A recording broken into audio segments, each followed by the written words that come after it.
expert on the United States attitudes towards either Ukrainian nationalists or Tatar nationalists, but I would say that the United States is a very big country, and there's a lot of difference of opinion. There's a flourishing spectrum of opinion in the press. There are currents in the U.S., in fact, that are very critical of Ukrainian nationalism.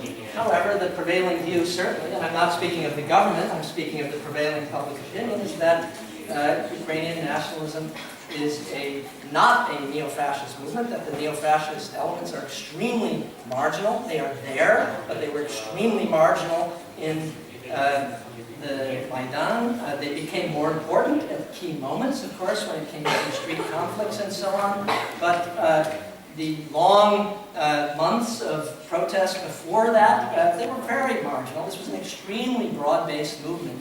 Again, it's not my field of study, but I guess I don't see it surprising that the U.S. public opinion should simply treat Ukrainian nationalism as neo-fascist. I think that would be an extremely inadequate and problematic characterization. While recognizing the importance of extreme right elements in Ukrainian nationalist movements, just as there are extreme right elements throughout Western Europe, and of course, very powerful extreme right elements in Russia itself.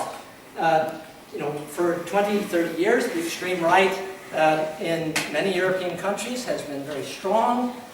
It's been developed in opposition to immigration.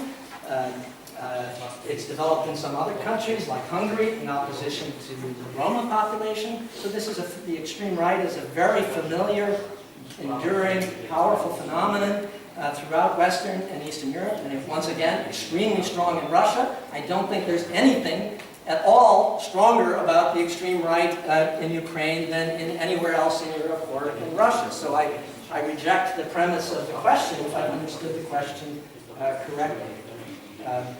And the U.S., people in the U.S.